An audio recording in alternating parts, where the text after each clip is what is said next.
Ça, c'est l'Afrique, un continent immense et fascinant qui fait 30,4 millions de kilomètres carrés, soit à peu près 20,3% de la surface totale des terres émergées de la planète. C'est le deuxième plus grand continent, juste derrière l'Asie, si on considère l'Amérique comme formée de deux continents. D'ailleurs, l'Afrique et l'Asie sont directement liées par la terre, par ce qu'on appelle l'isthme de Suez, juste ici, et traversé aujourd'hui par le canal de Suez. Percé entre 1859 et 1869, ce canal permet aux navires de passer de la mer Méditerranée à l'océan Indien directement. Pour te donner une idée de la grandeur de l'Afrique, 8000 km séparent son point le plus au nord, le Cap Blanc en Tunisie, à son point le plus au sud, le Cap des Aiguilles en Afrique du Sud. Et 7400 km séparent son point le plus à l'ouest, Santo Atao au Cap Vert, à Ras Afoun en Somalie. D'ailleurs, quand on regarde un planisphère terrestre classique, l'Afrique paraît plus petite qu'elle ne l'est réellement. Et ça, c'est dû à la projection de Mercator, qui déforme la taille des pays à l'équateur. Pour faire simple, pour représenter la Terre, une sphère, sur un planisphère plat, on est obligé de déformer la forme des pays, c'est la projection de Peters, ou bien de déformer la superficie des territoires près des pôles, qui paraissent ainsi bien plus grands qu'ils ne sont réellement. C'est la projection de Mercator qui est un petit peu devenue une convention. L'Afrique est un continent divisé en 54 États souverains, et pour que ça soit plus simple à la compréhension, on peut diviser tout ça en 5 grandes zones géographiques. D'abord, l'Afrique du Nord. Tu y retrouves les pays du Maghreb, donc le Maroc, l'Algérie, la Tunisie, la Libye et la Mauritanie qui bordent la Méditerranée. Alors ici, tu remarqueras peut-être une frontière qui n'est pas aussi claire que les autres. En fait, au Maroc, un conflit existe afin de déterminer qui contrôle cette partie du territoire. Des tensions entre le Maroc et la République arabe sahraoui démocratique, proclamée par ce qu'on appelle le Front Polisario, sont bien réelles puisque les deux parties revendiquent le territoire. Je pourrais t'en faire une vidéo complète si tu le souhaites. Et pense bien à t'abonner pour ne pas rater les prochaines vidéos. À droite du Maghreb, tu peux aussi retrouver l'Égypte qui fait la jonction avec l'Asie, notamment par la région du Sinaï, une péninsule égyptienne géographiquement située en Asie. Et puis enfin, le Soudan. Ensuite, on a l'Afrique de l'Ouest, composée d'une quinzaine de pays, à savoir le Cap-Vert ici, le Sénégal, la Gambie, la Guinée-Bissau, la Guinée, le Mali, le Niger, le Nigeria, le Bénin, le Togo, le Ghana, le Burkina Faso, la Côte d'Ivoire, le Libéria juste là et la Sierra Leone. Après, on a l'Afrique centrale, composée de 9 pays, le Tchad, le Cameroun, la République centrafricaine, la Guinée équatoriale, Sao Tomé et Principe, le Gabon, la République du Congo, la République démocratique du Congo et puis l'Angola. Voilà, maintenant on a aussi l'Afrique de l'Est, composée de l'Érythrée, de Djibouti, de la Somalie, de l'Éthiopie, du Soudan du Sud, de l'Ouganda, le Kenya, le Rwanda, le Burundi, la Tanzanie, la Zambie, le Malawi, le Zimbabwe, le Mozambique, les Comores, Madagascar, Maurice et puis les Seychelles. Tout ceci constitue donc l'Afrique de l'Est. Et puis enfin on retrouve l'Afrique australe, avec la Namibie, le Botswana, l'Afrique du Sud, le Lesotho et puis l'Eswatini. Tous ces pays sont entourés de différentes mers et océans. En tout, le continent africain compte 26 000 km de côtes et 39 États souverains possèdent un littoral. Donc tu as quand même toute cette partie qui est enclavée sans accès à la mer ou l'océan. Ici à l'ouest, on retrouve l'océan Atlantique Nord. L'océan Atlantique Sud est juste là, avec entre les deux ce qu'on appelle le golfe de Guinée. À l'est, on retrouve l'océan Indien et les deux océans sont séparés par ce qu'on appelle le cap de Bonne-Espérance. Plus haut, on retrouve la mer Rouge, puis la mer Méditerranée. Cette géographie unique en fait un carrefour entre l'Europe, l'Asie et l'Amérique. Par exemple, le détroit de Gibraltar qui sépare l'Afrique du continent européen ne fait que 14 km de large. En parlant d'étendue d'eau, l'Afrique a la particularité d'avoir un tiers de sa superficie totalement dépourvue de points d'eau, soit près de 10 millions de kilomètres carrés. Alors évidemment, quand sur son continent on compte le plus grand désert chaud de la planète, ça aide. En effet, le Sahara couvre 8,5 millions de kilomètres carrés. À noter que le désert de sable ne représente en fait que 20% de sa superficie, le reste étant des surfaces rocheuses. Si on reprend un peu l'hydrographie de l'Afrique, 4 grands bassins concentrent la majorité des plaines et des points d'eau d'Afrique. D'abord, on a le bassin du Nil. C'est la région des grands lacs qui alimente le cours du Nil, avec notamment le lac Victoria, qui est le deuxième lac d'eau douce au monde en termes de superficie et en profondeur. Le Nil, quant à lui, couvre plus de 6700 km, et un truc qu'on ne sait pas forcément, c'est qu'il est issu de la rencontre du Nil blanc avec le Nil bleu. Le premier prenant sa source dans le lac Victoria et l'autre dans le lac Tana en Éthiopie. Le Nil est ainsi le deuxième plus grand fleuve au monde derrière l'Amazone. Ensuite, on a le bassin du Congo, avec notamment le fleuve Congo. Le bassin du Niger, avec le Niger, troisième plus grand fleuve africain, et puis le bassin du Zambèze, avec le fleuve Zambèze. En ce qui concerne les forêts forêt, elle couvre quand même 1/5 du territoire. Dis-toi que le bassin du Congo est la deuxième forêt tropicale au monde. Elle s'étend sur plus de 3,6 millions de km² et 6 pays, du Cameroun à la République démocratique du Congo. En termes de relief, on peut diviser l'Afrique en deux. Si on tire un trait de Port-Soudan juste là à Lobito, juste ici, on aurait donc une Afrique haute à l'est et une Afrique basse à l'ouest, à l'exception du mont Cameroun qui culmine à 4070 mètres et la chaîne de l'Atlas. Et si on regarde la carte topographique du continent, ça confirme plutôt cette théorie, avec toutes ces hauteurs dans la partie est de l'Afrique. Concernant les frontières de l'Afrique, on peut se demander pourquoi nombre d'entre elles sont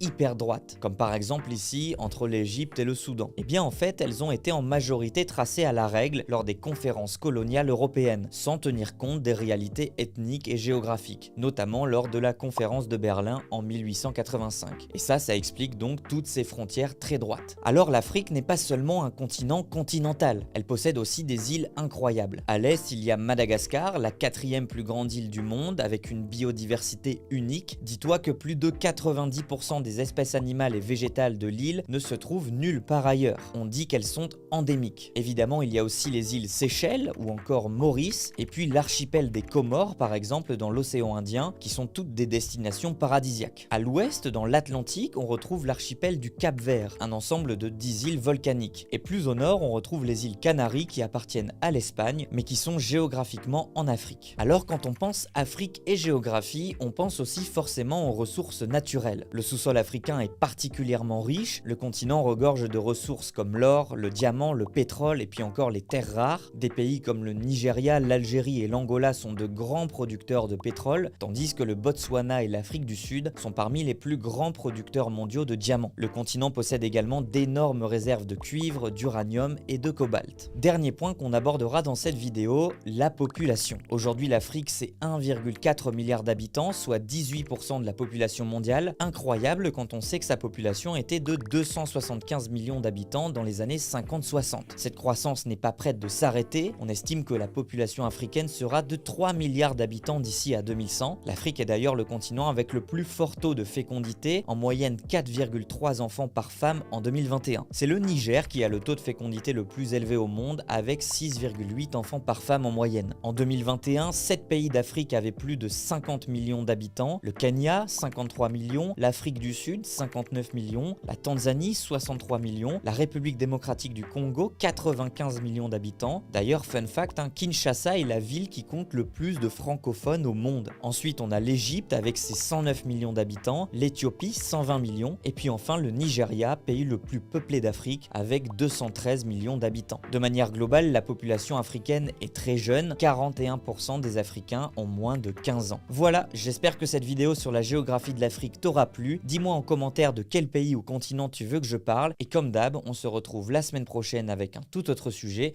Ciao! J'ouvre les yeux, je prends de la hauteur. Comment la terre tombe dans les yeux, quels sont nos moteurs. Je veux savoir ce qui se cache derrière.